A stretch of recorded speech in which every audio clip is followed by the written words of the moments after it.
Un ami me demanda quelle devait être notre attitude dans ces moments de crise. Que faire lorsqu'on ne sait pas quoi faire, lorsqu'on ne sait pas à quel saint se vouer? Eh bien, je lui répondis ceci. Ma réponse se trouve dans Deutéronome chapitre 11, verset 18. L'Éternel dit à son peuple, « Mettez mes commandements dans votre cœur et dans votre âme.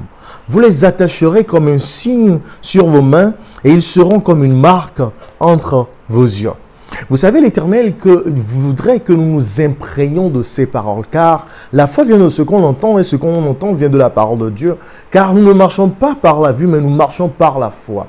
Puisque toute parole venant de la part de Dieu nous sert de nourriture pour notre être tout entier, pour notre bien-être, parce que le désir de Dieu, c'est que nous prospérions à tous égards et que nous soyons en bonne santé, comme prospère l'état de notre âme.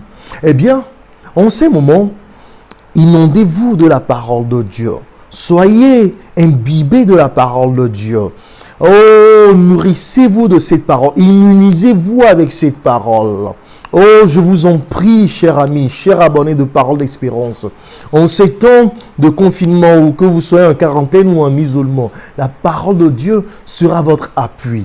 Oh, ces promesses seront pour vous les plus riches trésors. Alors, ne manquez pas d'étudier sa parole, de la mémoriser et surtout de vous diriger d'après sa parole, afin que vous soyez triomphants et que vous soyez trouvés plus que vainqueurs. C'était Parole d'Espérance avec Christopher Sénat.